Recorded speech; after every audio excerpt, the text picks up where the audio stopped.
Je m'appelle Tom Carter. J'ai 47 ans et je dirige Carter Heavy Equipment Rentals ici à Denver. Troisième génération, une entreprise bâtie à partir de rien par mon grand-père en 1952. Au moment où j'ai rencontré Jessica il y a 4 ans lors d'une conférence d'affaires à Colorado Springs, nous engrangions des revenus solides à 7 chiffres par an, en louant de tout, des bulldozers aux grues, sur toute la Front Ranch. Jessica travaillait alors dans le marketing pour une start-up technologique. Belle, intelligente, charmante, elle avait cette façon de vous faire sentir comme le type le plus intéressant de la pièce. Elle semblait sincèrement impressionnée par ce que 3 générations d'hommes Carter avaient bâti. Quand elle a emménagé après 6 mois, elle s'est parfaitement intégrée à mon monde. Elle m'a soutenu pendant le diagnostic de cancer de mon père, m'a tenu la main à chaque rendez-vous de chimiothérapie, a pleuré avec moi à son enterrement il y a 2 ans. Je pensais avoir trouvé ma partenaire pour la vie. Le signal d'alarme a commencé discrètement. Après le décès de mon père et mon héritage de sa succession de 4,2 millions de dollars, les habitudes de dépenses de Jessica ont changé du jour au lendemain. Soudain, il lui fallait tout de marque. Vêtements, bijoux, soins au spa, week-ends à Aspen sont devenus des attentes mensuelles. Quand j'évoquais les factures, elle devenait sur la défensive. Je soutiens ta carrière, Tom. C'est ce que font les couples qui réussissent. Papa avait insisté pour un contrat de mariage quand nous nous sommes fiancés. Il ne s'agit pas d'amour, mon fils, avait-il dit de sa voix calme et mesurée. Il s'agit de protéger ce que 3 générations ont construit pour la 4e. Jessica avait résisté, trouvant ça peu romantique, mais avait finalement signé en se plaignant qu'elle ne prenait même pas la peine de lire toutes ces absurdités juridiques. Ce qu'elle n'avait absolument pas lu, ce que personne à part l'avocat de papa, Frank Morrison, et moi ne savait, c'était la clause spéciale que papa avait enfouie dans son testament. Une petite police d'assurance pour exactement cette situation. La succession n'était pas encore vraiment à moi. Selon le testament de papa, je ne pouvais réclamer la totalité des 4,2 millions de dollars qu'après 5 ans de mariage manifestement heureux. Mais il y avait une clause de déclenchement qui libérerait l'argent immédiatement. Si mon épouse demandait le divorce en réclamant une part de la succession elle-même, papa avait appelé ça son « détecteur de cupidité ». Assis dans ce tribunal à regarder l'avocate de Jessica argumenter pourquoi elle méritait des millions qu'elle n'avait jamais gagnés, je n'ai pu m'empêcher de sourire. La sagesse de mon père était sur le point de s'étendre d'outre-tombe pour donner à ma femme la leçon la plus chère de sa vie. Laissez-moi revenir en arrière et vous raconter comment j'ai rencontré la femme qui a tenté de piller ma famille. C'était en novembre 2020, lors d'une conférence de l'Association de la construction du Colorado à Colorado Springs. J'étais là pour présenter des protocoles de sécurité des équipements quand cette magnifique blonde m'a abordé pendant la pause café. Blazer professionnel, poignée de main assurée, un intérêt sincère pour les engins de chantier, ce qui n'est pas exactement courant dans le milieu du marketing. Jessica Monroe, se présenta-t-elle. Je travaille pour Techflow Solutions, mais j'ai toujours été fasciné par la construction. Mon père était électricien syndiqué en Ohio. Nous avons parlé pendant 2 heures. Elle a posé des questions intelligentes sur l'entreprise, semblait impressionnée par l'héritage de 3 générations de notre famille. Quand j'ai mentionné que nous avions commencé avec seulement 2 bulldozers et un rêve, elle a eu ce regard dans les yeux, comme si elle voyait quelque chose de spécial. C'est incroyable, Tom. Construire quelque chose qui dure, le transmettre. C'est ça, une vraie réussite. J'étais conquis. Elle a déménagé à Denver un mois plus tard, prétendant que son entreprise y étendait ses opérations. Avec le recul, le timing était terriblement pratique. Nous sommes sortis ensemble pendant 6 mois avant qu'elle ne suggère d'emménager. Elle était attentionnée, solidaire, a fait de ma maison un foyer pour la première fois depuis le décès de ma mère.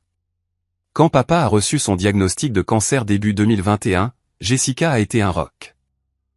Elle le conduisait à ses rendez-vous quand je ne pouvais pas m'absenter des chantiers, restait avec lui pendant les séances de chimio, lui apportait de la soupe maison quand il était trop faible pour manger. À son enterrement, elle m'a serré dans ses bras pendant que je pleurais et a promis qu'elle m'aiderait à honorer sa mémoire. Il a élevé un homme incroyable, a-t-elle murmuré. Je passerai ma vie à prouver que je suis digne du nom Carter. La demande en mariage est venue naturellement 8 mois plus tard. Papa était alors en rémission, toujours aussi vif d'esprit malgré les traitements. Quand je lui ai dit que j'étais prêt à faire ma demande, son expression est devenue sérieuse. Mon fils, je veux que tu m'écoutes attentivement. Fais un contrat de mariage. Papa, voyons. Jessica n'est pas comme ça. Peut-être pas, mais tu es sur le point d'hériter de tout ce que 3 générations d'hommes Carter ont bâti. Un contrat de mariage ne concerne pas son caractère. Il s'agit de protéger la 4e génération. Il avait raison, bien sûr. Quand j'ai abordé le sujet, la réaction de Jessica a été révélatrice. Tu plaisantes, Tom? Après tout ce que nous avons traversé, tu veux que je signe des contrats disant que je suis après ton argent? C'est juste une protection standard, Jess. Frank Morrison s'occupe de toutes nos affaires juridiques. Il dit que toute personne avec des actifs importants devrait. Frank Morrison ne t'aime pas. Moi, si. C'est insultant. La dispute a duré 3 jours. Elle a menacé d'annuler les fiançailles 2 fois, mais a finalement accepté, principalement parce que papa a clairement fait savoir qu'il n'y aurait pas de mariage sans contrat. Très bien, mais je ne vais pas lire 20 pages de charabia juridique qui disent en gros que tu ne me fais pas confiance. Elle l'a signé sans regarder au-delà de la première page. Le mariage était magnifique.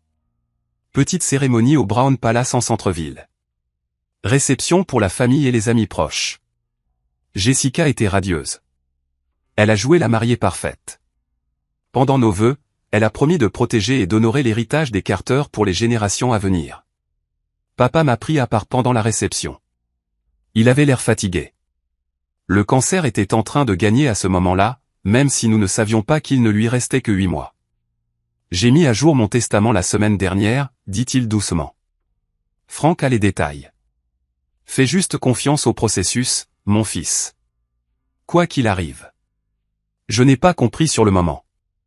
Je pensais qu'il était juste trop prudent, peut-être un peu paranoïaque à cause de tous les antidouleurs.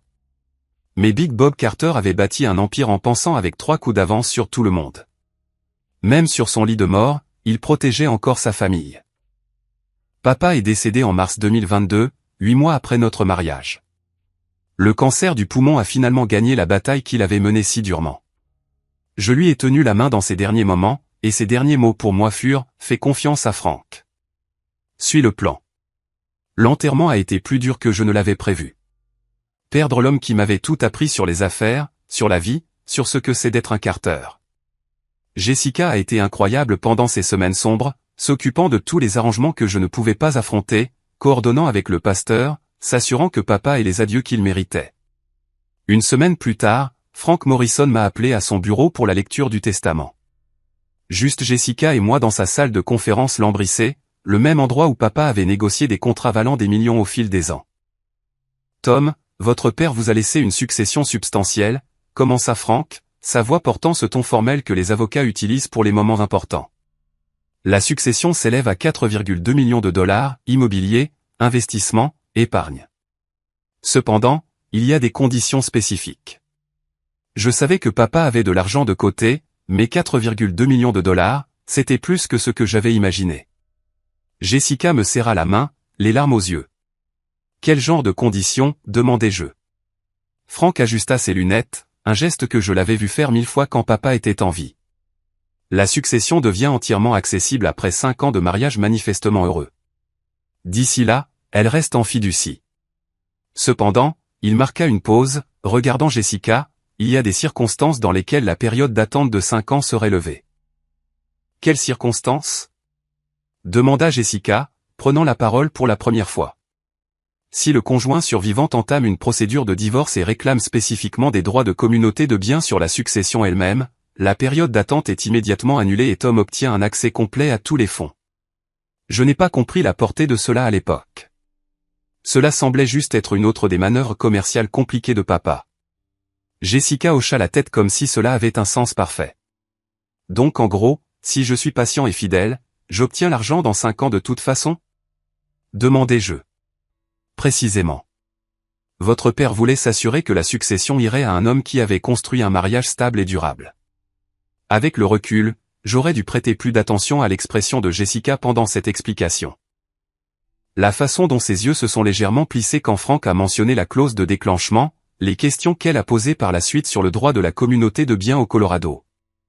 Mais j'étais en deuil, essayant de faire tourner l'entreprise sans les conseils de papa, traitant avec les compagnies d'assurance et les avocats spécialisés en succession. J'ai manqué les signes que Jessica était déjà en train de calculer. Les changements ont commencé immédiatement après la lecture du testament. Au début, c'était discret. Jessica a commencé à poser des questions détaillées sur les finances de l'entreprise. Pas des questions de soutien du genre « Comment s'est passée ta journée ?», mais des demandes spécifiques sur les bénéfices trimestriels, l'amortissement du matériel, les contrats clients. « Je veux comprendre ce que nous construisons ensemble », disait-elle. Si je dois être une épouse Carter, je devrais savoir comment fonctionne l'argent des Carter. Ses dépenses ont également augmenté. Les factures d'épicerie ont doublé car elle achetait tout en bio et cher. Ses soins au spa sont passés de mensuels à hebdomadaires.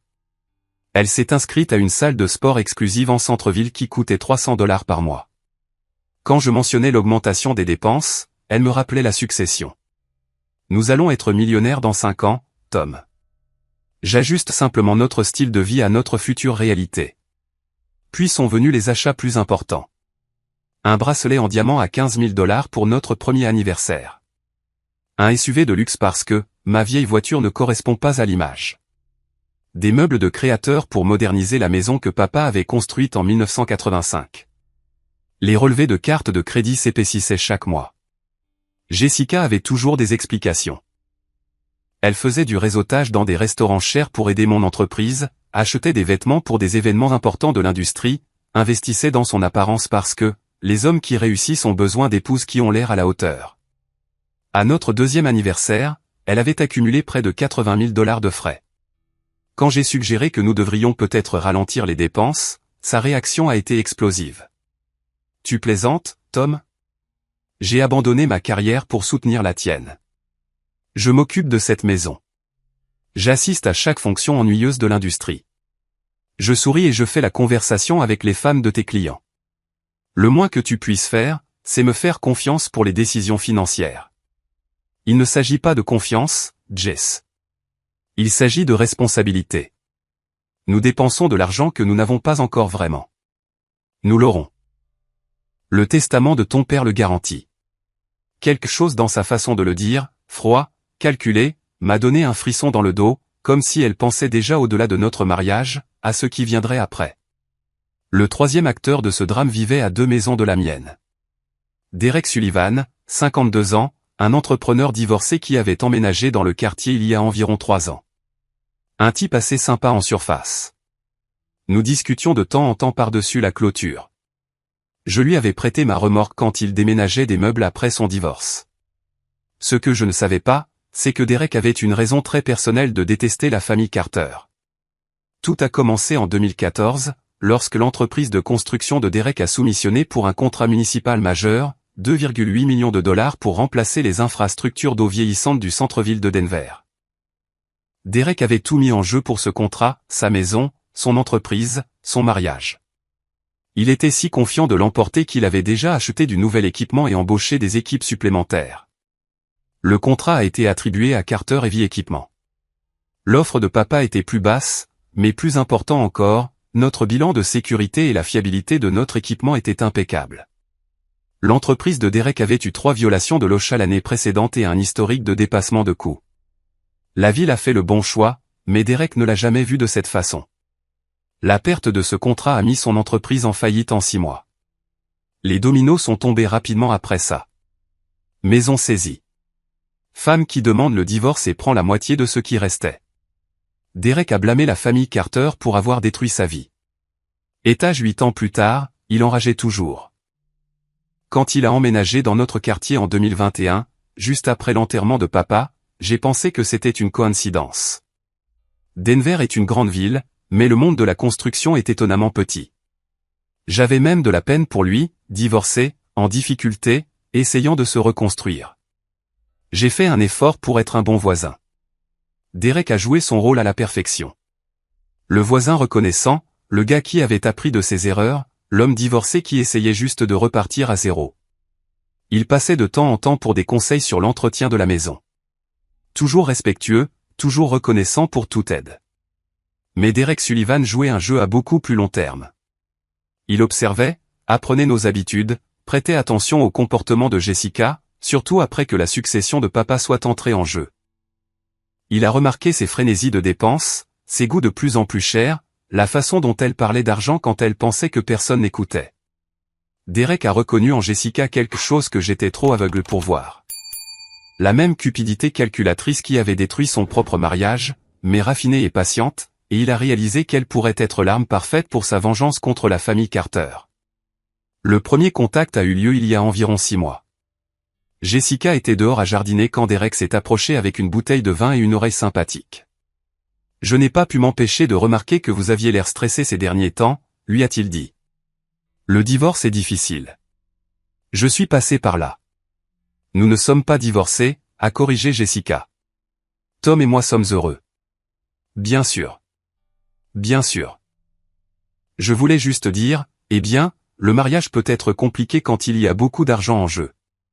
Je l'ai appris à mes dépens. » À partir de là, Derek a commencé sa culture minutieuse, des conversations informelles par-dessus la clôture sur les maris difficiles qui n'apprécient pas ce qu'ils ont, des histoires sur son propre divorce, comment son ex-femme s'est battue pour ce qu'elle méritait, des suggestions sur l'indépendance financière et les droits des femmes dans le mariage. Jessica était réceptive. Plus que réceptive, elle avait soif de validation pour des sentiments qu'elle me cachait. Derek a fourni une oreille sympathique et, plus important encore, des conseils pratiques de quelqu'un qui avait navigué dans un divorce à enjeux élevés. La clé, lui a dit Derek un soir d'avril, c'est la documentation. Vous devez comprendre exactement quels sont les actifs, quels sont vos droits, quelle stratégie fonctionne le mieux. Il a recommandé son ancienne avocate spécialisée en divorce, Linda Walsh, a donné à Jessica le nom du détective privé qui avait travaillé sur son cas, Marcus Webb, a partagé des tactiques sur la collecte d'informations financières, la constitution d'un dossier pour un règlement maximal. Derek n'aidait pas seulement Jessica à planifier un divorce. Il l'armait contre ma famille. Chaque conseil, chaque recommandation, chaque conversation sympathique était conçue pour infliger un maximum de dommages à l'héritage des Carter. Et le plus beau, c'est que je n'en avais aucune idée. Derek a maintenu son rôle de voisin amical à la perfection. Il me saluait toujours quand il me voyait. Me demandait encore d'emprunter des outils de temps en temps. Il a même exprimé son inquiétude quand il a remarqué que Jessica semblait un peu distante ces derniers temps. « J'espère que tout va bien pour vous deux », disait-il avec une fausse préoccupation parfaite. Le mariage peut être difficile, surtout avec les pressions professionnelles. Si seulement j'avais su que mon serviable voisin était en train de démanteler systématiquement mon mariage de l'intérieur, en utilisant la propre cupidité de ma femme comme arme. La découverte s'est faite par accident, comme la plupart des trahisons. C'était un mardi après-midi en mai. J'étais rentré plus tôt d'un chantier à Thornton à cause d'une panne d'équipement, m'attendant à trouver Jessica à son cours de yoga habituel. Au lieu de cela, j'ai entendu des voix venant de notre cuisine. Le contrat de mariage pourrait avoir une faiblesse concernant l'appréciation de l'entreprise, disait Jessica. Si je peux prouver que mon soutien domestique a contribué à la croissance de l'entreprise pendant notre mariage. Je me suis figé dans le couloir, reconnaissant la voix de Derek qui répondait. Linda Walsh est la meilleure avocate en divorce du Colorado. Elle a trouvé exactement cet angle dans mon cas. La clé est de prouver que vos contributions non financières ont augmenté la valeur de l'entreprise. Mon estomac s'est noué. Ma femme était dans ma cuisine, en train de comploter ma destruction financière avec mon voisin. Et la succession, demanda Jessica. C'est plus délicat. Mais Marcus Webb sait comment creuser. Il a trouvé des actifs que mon ex-femme pensait avoir cachés. Il vaut chaque centime de ses $15 000 d'honoraires. $15 000 pour un détective privé pour me détruire. Je suis sorti discrètement, je me suis assis dans mon camion dans l'allée pendant 20 minutes, essayant de digérer ce que je venais d'entendre. La femme que j'aimais, la femme qui m'avait tenu la main à l'enterrement de papa, travaillait activement pour me voler jusqu'au dernier sou. Ce soir-là, je l'ai confrontée. « Jess, nous devons parler. » « De quoi ?» Elle pliait du linge, agissant tout à fait normalement. « De ta conversation avec Derek aujourd'hui. D'avocat en divorce et de détective privé. » Sa main s'est arrêtée de bouger un instant. Son masque est tombé et j'ai vu quelque chose de froid et de calculateur dans ses yeux. « Tom, tu es paranoïaque. Je vous ai entendu, Jessica, dans notre cuisine, en train de planifier comment prendre ma succession. » Elle s'est assise lentement et je l'ai vue changer mentalement de vitesse, essayant une approche différente. « D'accord. Oui, j'ai parlé à Derek d'options.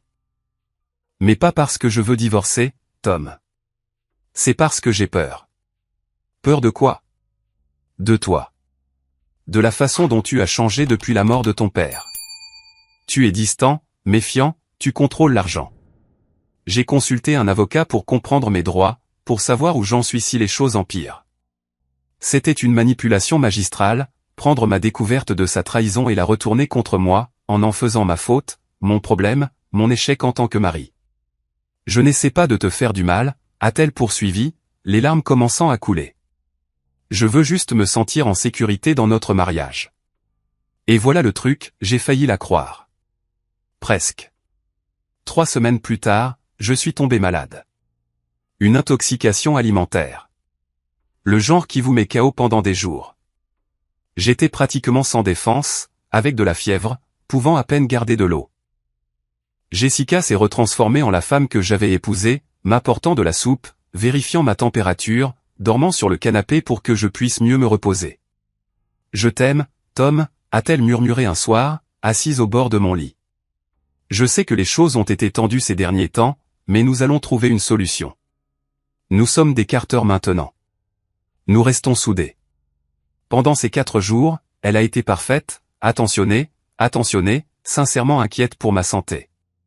Elle a même jeté certains de ses achats coûteux, disant qu'elle avait été trop matérialiste ces derniers temps. En me remettant, le doute s'est insinué. L'avais-je mal jugé? Derek était-il le vrai problème, empoisonnant son esprit avec son expérience amère du divorce? Peut-être que les conditions élaborées du testament de papa étaient excessives, la création paranoïaque d'un homme mourant qui avait passé trop d'années dans des négociations commerciales impitoyables. J'ai commencé à tout remettre en question. Le contrat de mariage semblait dur. L'attente de 5 ans pour la succession semblait manipulatrice.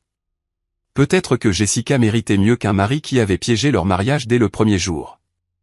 J'ai appelé Frank Morrison, l'avocat de papa, et lui ai demandé de prendre un café. Je pense à modifier le testament de papa, lui ai-je dit dans un Starbucks du centre-ville. Les conditions me semblent injustes pour Jessica. Frank m'a étudié par-dessus sa tasse de café, le même regard intense qu'il avait lancé à la partie adverse dans d'innombrables négociations. Tom, votre père a passé des mois à élaborer ces conditions. Il ne protégeait pas seulement de l'argent. Il vous protégeait. De quoi? De ma femme.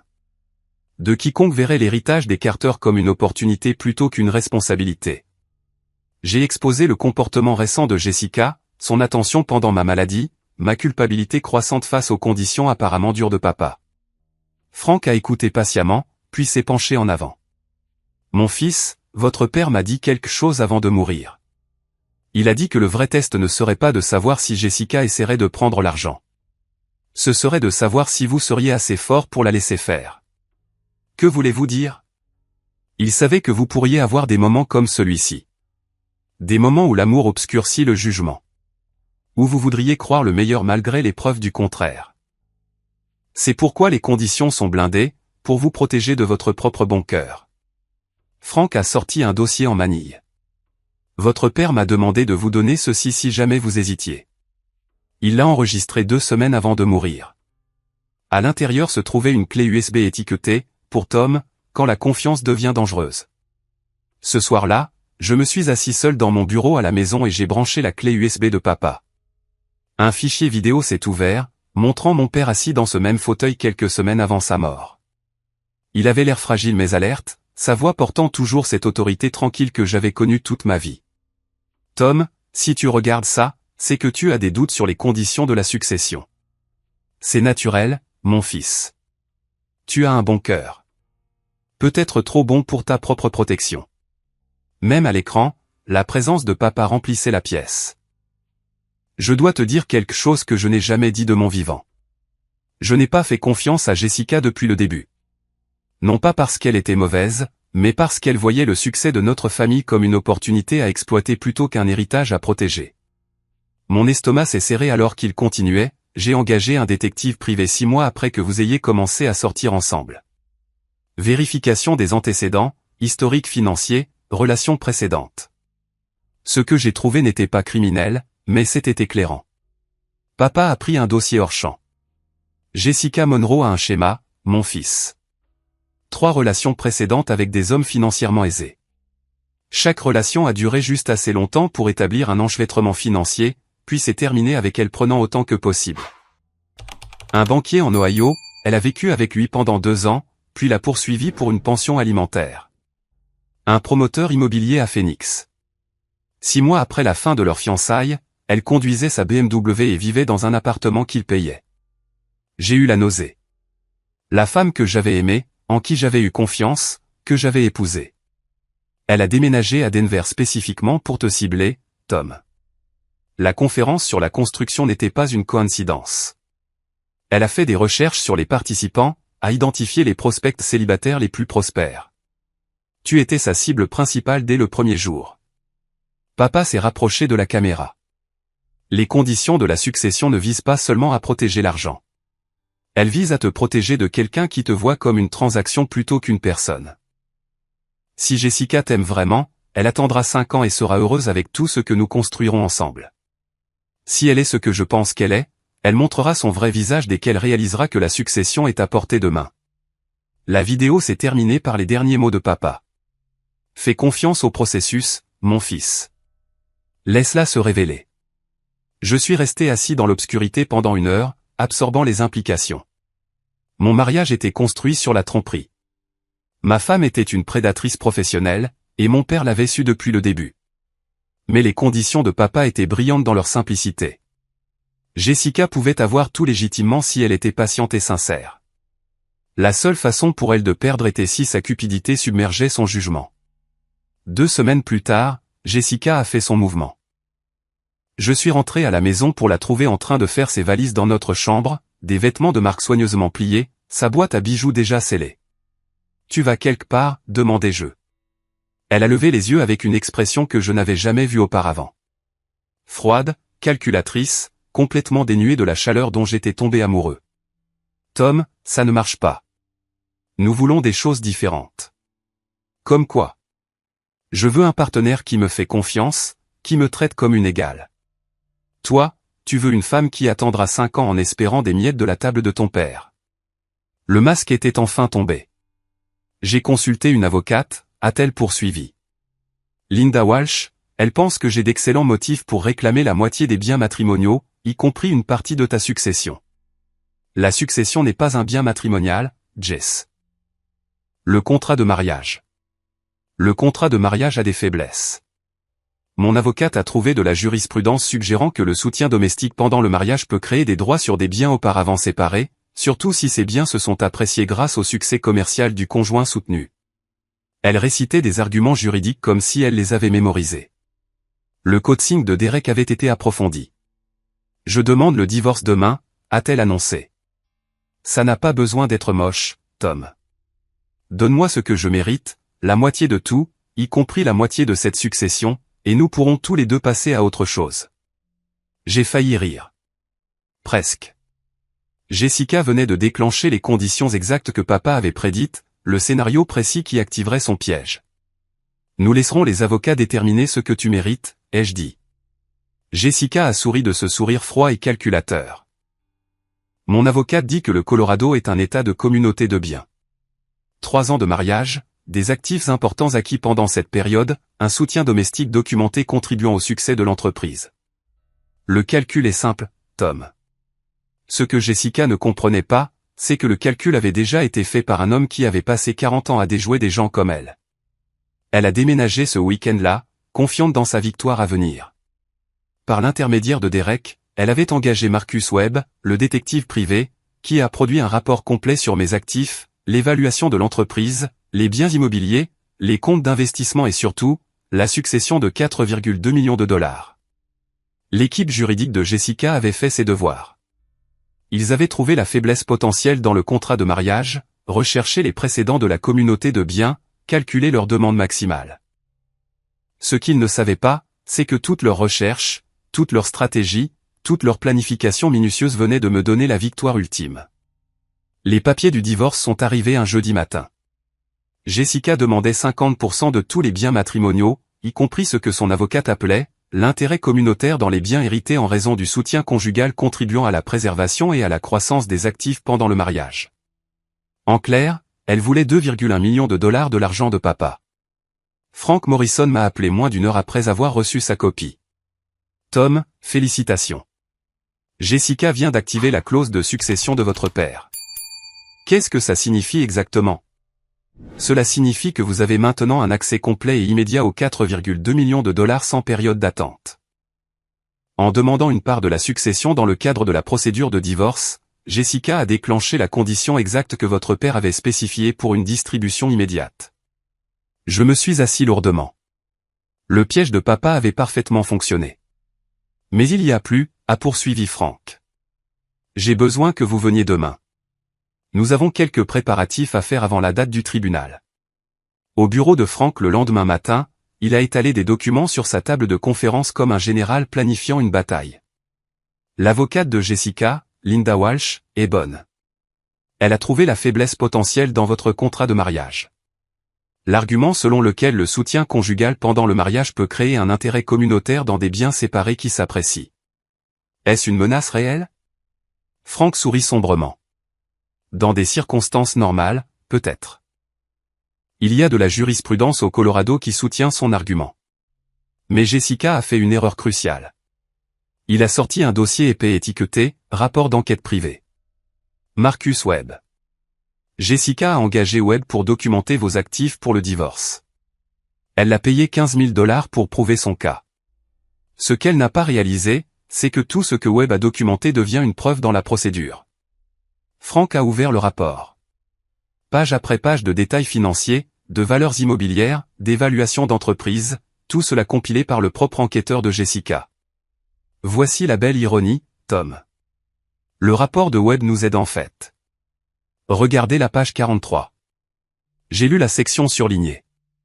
L'entreprise du sujet a montré une croissance minimale pendant la période du mariage de 2021 à 2024. Le chiffre d'affaires a diminué de 12% en 2023 en raison de pannes d'équipement et d'une concurrence accrue. Aucune preuve que le soutien conjugal domestique a contribué à la préservation de la valeur de l'entreprise. Jessica a payé 15 000 $ pour un rapport qui détruit son propre argument juridique, a observé Frank. Webb a conclu que non seulement son soutien conjugal n'a pas aidé l'entreprise à croître, mais que l'entreprise a en fait perdu de la valeur pendant votre mariage. Mais il y avait plus. Derek Sullivan a aussi fait une erreur. Il a référé Jessica à son équipe de divorce, Walsh et Webb. Mais le dossier de divorce de Derek était public. J'ai sorti les dossiers hier. Frank m'a tendu un autre dossier. Le divorce de Derek en 2018 montrait un schéma de tromperie, d'actifs cachés et de manipulation financière qui s'était finalement retourné contre lui de manière spectaculaire. Derek a tout perdu parce qu'il est devenu trop gourmand, a essayé de cacher des actifs à son ex-femme et s'est retrouvé en outrage au tribunal. Maintenant, il coache Jessica pour qu'elle fasse les mêmes erreurs. Walsh utilise les mêmes stratégies qui ont échoué dans le cas de Derek. L'image devenait claire. Jessica s'était entourée de conseillers dont le cas précédent était un échec spectaculaire, et elle avait engagé un enquêteur qui avait accidentellement prouvé qu'elle n'avait aucun droit légal sur ma succession. Quelle est notre stratégie? Demandai-je. Frank se renversa dans son fauteuil. Nous allons donner à Jessica exactement ce qu'elle a demandé. Une procédure judiciaire complète où toutes les preuves sont présentées, le contrat de mariage, le testament de votre père, le rapport d'enquête de Webb, l'implication de Derek, les habitudes de dépenses de Jessica, tout. Au cours de la semaine suivante, Frank a monté notre dossier comme un maître artisan. Il a demandé par assignation les dossiers financiers de Jessica, qui montraient les 80 000 $ de dettes de carte de crédit qu'elle avait accumulées. Il a documenté ses consultations avec plusieurs avocats spécialisés en divorce, prouvant la préméditation. Il a même trouvé des SMS entre Jessica et Derek discutant de la stratégie. La clé, a expliqué Frank, c'est que Jessica doit prouver deux choses pour briser le contrat de mariage. Premièrement, que son soutien domestique a contribué à la croissance de l'entreprise pendant le mariage. Et deuxièmement, que la succession doit être considérée comme un bien matrimonial bien qu'elle soit explicitement exclue dans votre contrat de mariage. Peut-elle prouver l'un ou l'autre? Non seulement elle ne peut pas les prouver, mais ses propres preuves les réfutent. Le rapport de Webb montre que l'entreprise a décliné pendant votre mariage, contredisant toute affirmation selon laquelle son soutien l'a aidé à croître. Et en demandant la succession dans la procédure de divorce, elle a déclenché la clause de votre père, la rendant de manière permanente et irrévocable un bien séparé. Frank a sorti un dernier document. Votre père a laissé une lettre à lire au tribunal si cette situation se présentait un jour. Voudriez-vous la lire d'abord? La lettre faisait 2 pages, écrite de l'écriture soignée de papa. À tout tribunal examinant la procédure de divorce de mon fils. Les conditions de succession dans mon testament ont été conçues spécifiquement pour distinguer une épouse qui aime sincèrement mon fils d'une qui le voit comme une opportunité financière. Toute épouse qui se soucie vraiment du bien-être de Tom ne mettrait jamais en péril sa sécurité financière en demandant une part d'une succession destinée à protéger l'héritage de notre famille. L'acte de faire une telle demande révèle le vrai caractère du demandeur et le disqualifie automatiquement de tout bénéfice.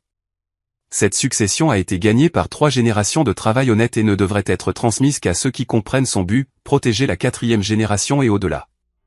J'ai levé les yeux vers Frank. Il a vraiment pensé à tout. Votre père a passé 40 ans à traiter avec des gens qui voulaient ce qu'il avait construit sans l'avoir mérité. Jessica n'a jamais eu la moindre chance. La date du tribunal était fixée au lundi suivant. L'avocate de Jessica avait demandé une audience accélérée, confiante dans leur dossier. Il n'avait aucune idée qu'il tombait dans un piège préparé depuis 40 ans. Le lundi matin est arrivé, froid et gris. Un temps typique de novembre à Denver. Je me suis assis sur le parking du tribunal pendant 10 minutes, regardant Jessica et son équipe juridique monter les marches. Elle portait à nouveau cette robe bleu marine, la chair, et se déplaçait avec une confiance totale. Derek Sullivan était assis au dernier rang quand je suis entré dans la salle d'audience, portant un costume que je ne lui avais jamais vu. Il m'a fait un signe de tête comme si nous étions encore des voisins amicaux, comme s'il n'avait pas passé des mois à coacher ma femme pour me détruire financièrement. La juge Patricia Williams a ouvert la séance à 9 heures précises. Elle était connue pour mener des procédures efficaces et avoir peu de patience pour le théâtre juridique. Linda Walsh, l'avocate de Jessica, s'est levée pour sa déclaration liminaire. Elle était tout ce que Derek avait promis, vive, expérimentée, confiante. Votre honneur, il s'agit d'un cas simple de partage des biens communautaires. Madame Carter a sacrifié sa carrière pour soutenir les entreprises de son mari. Pendant leurs 3 ans de mariage, elle a fourni un soutien domestique qui a directement contribué à la préservation et à la croissance des biens matrimoniaux, y compris les biens hérités qui se sont appréciés grâce à ses contributions. Jessica hochait la tête, jouant parfaitement le rôle de l'épouse lésée. Madame Carter a droit à la moitié de tous les biens matrimoniaux, y compris l'intérêt communautaire dans la succession qui a bénéficié de son soutien. Nous demandons 2,1 millions de dollars de la succession, plus la moitié de tous les autres biens matrimoniaux et une pension alimentaire raisonnable. Walsh a fait un geste vers une pile de documents. Nous avons des preuves complètes des valeurs des actifs, des schémas de croissance de l'entreprise et des contributions non financières substantielles de Madame Carter au mariage. La juge Williams a écouté impassiblement, puis s'est tournée vers Frank Morrison. Avocat du défendeur. Frank s'est levé lentement, ne portant qu'un mince dossier en manille. Votre honneur, la plaignante a en effet fourni des preuves complètes. Malheureusement pour son cas, ces preuves prouvent qu'elle n'a aucun droit légal sur quelque partie que ce soit de la succession de mon client. Il a ouvert le dossier et en a sorti 2 documents. Je voudrais présenter ces éléments à l'examen de la Cour. Premièrement, le contrat de mariage signé par les 2 parties, excluant explicitement tous les biens hérités des actifs communautaires. La juge Williams a accepté le document, parcourant les sections pertinentes. Deuxièmement, a poursuivi Frank, le dernier testament de Robert Carter, le père décédé de Monsieur Carter, contenant des conditions spécifiques concernant la distribution de la succession. Les sourcils de la juge se sont levés en lisant le testament. J'ai vu son expression passer d'une neutralité professionnelle à quelque chose approchant l'étonnement. Monsieur Morrison, dit-elle lentement. Est-ce que je lis bien? La succession était conditionnelle à ce que le mariage dure 5 ans sans procédure de divorce réclamant des biens communautaires dans les actifs hérités. C'est exact, votre honneur. En demandant le divorce et en réclamant spécifiquement une part de la succession, Madame Carter a déclenché la clause qui transfère immédiatement tous les biens hérités à mon client en tant qu'actifs séparés et non matrimoniaux. La salle d'audience a éclaté. Le visage de Jessica est devenu blanc alors qu'elle réalisait ce qui venait de se passer. Walsh feuilletait frénétiquement ses propres copies des documents, essayant de comprendre comment elle avait pu manquer ça. De plus, a poursuivi Frank, je voudrais présenter des preuves que l'affirmation de Madame Carter d'avoir contribué à la croissance de l'entreprise est contredite par son propre rapport d'enquête. Il a remis à la juge Williams les conclusions du détective privé. Madame Carter a payé 15 000 $ à Marcus Webb pour documenter les actifs de mon client. Les propres conclusions de Monsieur Webb indiquent que l'entreprise a perdu de la valeur pendant le mariage et qu'il n'y a aucune preuve que le soutien conjugal a contribué à la préservation des actifs. La juge Williams a lu le rapport de Webb, secouant légèrement la tête. Donc, la plaignante a engagé un enquêteur qui a réfuté son propre cas. Essentiellement, oui, votre honneur. Jessica chuchotait de toute urgence à Linda Walsh, qui avait l'air de vouloir disparaître. Au dernier rang, Derek Sullivan était devenu pâle.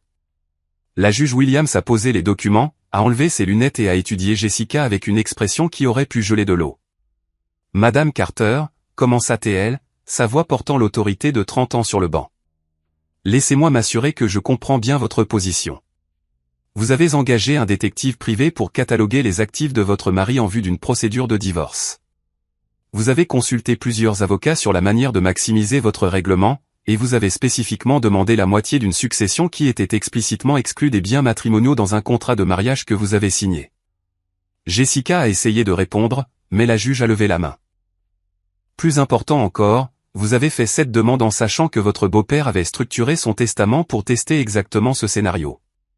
En réclamant des droits de communauté de biens sur les actifs hérités, vous avez déclenché une clause qui élimine de façon permanente toute possibilité pour vous de bénéficier de cette succession.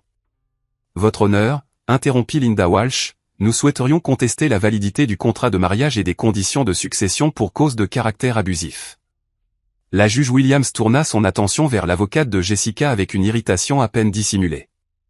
Maître, votre cliente était représentée par un conseil juridique indépendant lorsqu'elle a signé le contrat de mariage. Elle a eu toutes les occasions de négocier les termes ou de refuser de signer. Les conditions de la succession sont également claires et ont été établies par le droit du défunt de disposer de ses biens comme il l'entendait. Frank Morrison s'est levé. Votre honneur, j'ai une preuve supplémentaire. Une lettre du défunt à lire précisément dans ces circonstances. Il lui a tendu la dernière lettre de papa. La juge Williams l'a lue en silence, et j'ai vu quelque chose qui aurait pu être du respect traverser ses traits. C'est remarquable, dit-elle doucement. Puis plus fort, le tribunal estime que la demande de Madame Carter concernant les biens hérités a activé les conditions testamentaires établies par Robert Carter. Le contrat de mariage est valide et exécutoire. Madame Carter n'a aucun droit sur les actifs hérités, les biens de l'entreprise acquis avant le mariage, ou tout actif spécifiquement exclu dans le contrat de mariage. Jessica a poussé un cri comme si elle avait été frappée physiquement. De plus, a poursuivi la juge, le tribunal note avec déplaisir la nature calculée des actions de Madame Carter. Les preuves montrent une préméditation claire, de multiples consultations d'avocats, des services d'enquête privés, une coordination stratégique avec des conseillers. Cela ressemble moins à une dissolution de mariage qu'à une extraction financière planifiée. La juge Williams a regardé directement Jessica. Madame Carter, vous avez droit à la moitié des actifs acquis pendant le mariage, moins les dettes contractées. Sur la base des preuves présentées, cela s'élève à environ 23 000 $ d'épargne commune, compensée par 80 000 $ de dettes de carte de crédit accumulées uniquement par vous. Le calcul était dévastateur. Après 3 ans de mariage et des mois de manigance, Jessica repartirait avec une dette de 57 000 $. La séance est levée. Le marteau est tombé avec la finalité d'un couvercle de cercueil. Jessica est restée assise, figée, alors que la salle d'audience se vidait. J'ai vu Derek Sullivan se glisser par la sortie arrière, réalisant probablement que son rôle dans ce désastre était sur le point de devenir très public. Frank a rassemblé ses documents avec la satisfaction d'un maître artisan achevant son plus bel ouvrage. Votre père serait fier, m'a-t-il dit alors que nous nous dirigions vers le parking. Ce soir-là, je me suis assis dans le vieux fauteuil de papa dans mon bureau, regardant les montagnes qu'il avait aimées. La succession était officiellement mienne. 4,2 millions de $ qui assureraient l'avenir de Carter et Vie Équipement pour une autre génération. Mais plus que cela, j'avais la certitude que la sagesse de mon père m'avait protégé de l'erreur la plus coûteuse de ma vie. Mon téléphone a vibré avec un SMS de Jessica. Ce n'est pas fini, Tom. Je fais appel. J'ai montré le message à Frank le lendemain. Il a gloussé. Laissez-la essayer. Les appels nécessitent des motifs juridiques, et elle n'en a aucun. De plus, les appels coûtent de l'argent qu'elle n'a pas, il avait raison. Le fonds juridique de Jessica était épuisé, ses cartes de crédit au maximum, son avenir financier détruit. En moins de 6 mois, elle a déclaré faillite et a quitté le Colorado. Derek Sullivan a déménagé 2 semaines après l'audience, mettant discrètement sa maison en vente et disparaissant. J'ai entendu par des contacts de l'industrie que la nouvelle de son rôle dans la tentative de fraude au divorce s'était répandue. Dans la communauté très soudée de la construction de Denver, ce genre de réputation vous suit pour toujours.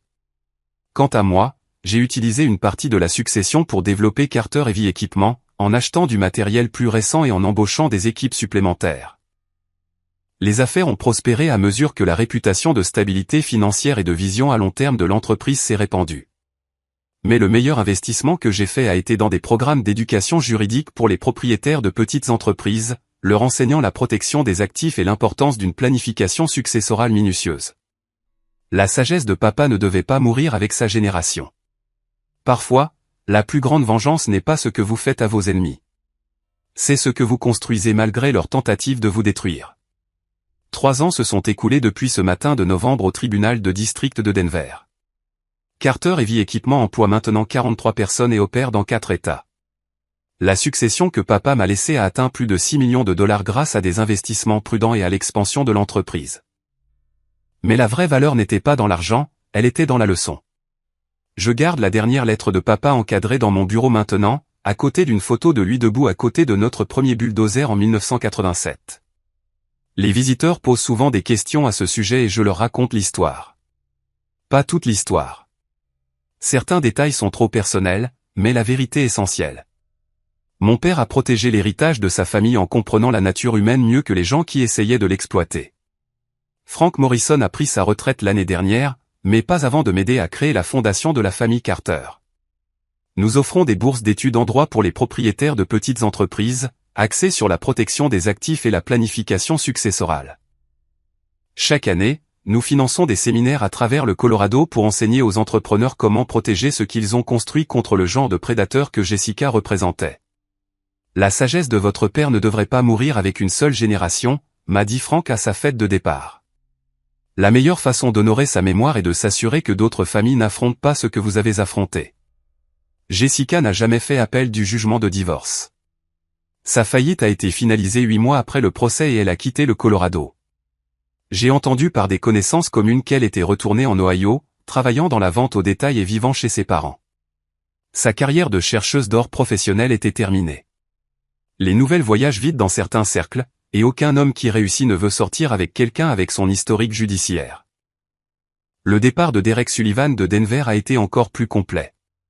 Sa maison s'est vendue en dessous de la valeur du marché, et il a déménagé quelque part en Arizona, loin de l'industrie de la construction du Colorado. Son rôle dans le complot de divorce était devenu de notoriété publique, détruisant ce qui restait de sa réputation professionnelle. L'ironie ne m'échappe pas. La haine de Derek pour ma famille, son besoin de vengeance pour un contrat qu'il avait perdu à la loyale, m'a finalement donné les preuves dont j'avais besoin pour exposer la vraie nature de Jessica. Son expertise amère en tactique de divorce est devenue l'arme même qui a détruit son dossier. Parfois, vos ennemis se défont eux-mêmes si vous êtes assez patient pour les laisser faire. Je ne me suis jamais remarié. Après Jessica, la confiance ne vient pas facilement, mais j'ai fréquenté des femmes avec prudence, avec la sagesse qui vient d'apprendre à la dure comment certaines personnes voient les hommes qui réussissent. Les leçons de papa sur la protection de l'héritage familial vont au-delà des simples documents juridiques. Elles concernent la compréhension du caractère, la reconnaissance d'un véritable partenariat par opposition à une opportunité calculée. L'entreprise de construction a bien servi la famille Carter depuis 70 ans maintenant. Nous avons résisté aux ralentissements économiques, aux changements de l'industrie et aux trahisons personnelles. Nous avons survécu parce que chaque génération a appris à faire la distinction entre les personnes qui voulaient construire quelque chose avec nous et celles qui voulaient simplement ce que nous avions déjà construit. Le mois dernier, j'ai embauché une nouvelle chef de projet, une jeune femme intelligente avec un diplôme d'ingénieur et une véritable passion pour la construction. Elle me rappelle un peu à quoi ressemblait Jessica quand nous nous sommes rencontrés. Intelligente, ambitieuse, intéressée par l'entreprise. La différence est dans les détails. Cette femme pose des questions sur les calendriers d'entretien des équipements et les protocoles de sécurité. Jessica posait des questions sur les flux de revenus et les évaluations d'actifs. J'ai appris à écouter la différence. La remplaçante de Frank Morrison, une jeune avocate brillante nommée Sarah Chen, m'a aidé à mettre à jour mon propre testament récemment. Suivant l'exemple de papa, j'ai structuré ma succession pour me protéger contre le genre de prédateur qui voit la richesse familiale comme une opportunité à exploiter plutôt qu'un héritage à préserver. Les conditions sont différentes, plus sophistiquées, adaptées aux structures financières modernes, mais le principe reste le même. Les vrais partenaires construisent ensemble. Les faux se révèlent lorsqu'ils essaient de prendre ce qu'ils n'ont pas gagné. Certains appellent cela de la paranoïa.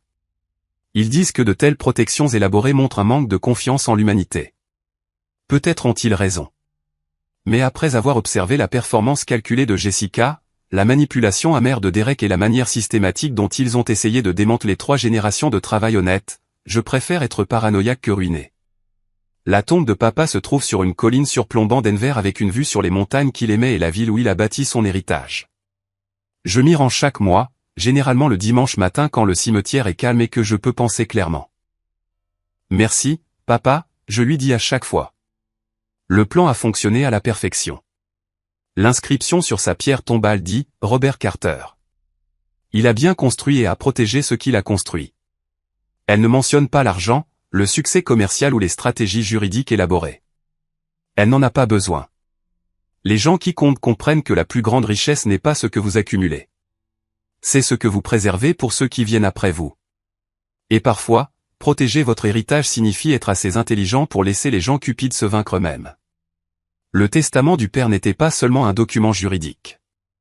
C'était une masterclass sur la compréhension de la nature humaine, livrée d'outre-tombe par un homme qui avait passé sa vie à apprendre la différence entre les gens dignes de confiance et ceux qui voient la confiance comme une faiblesse à exploiter.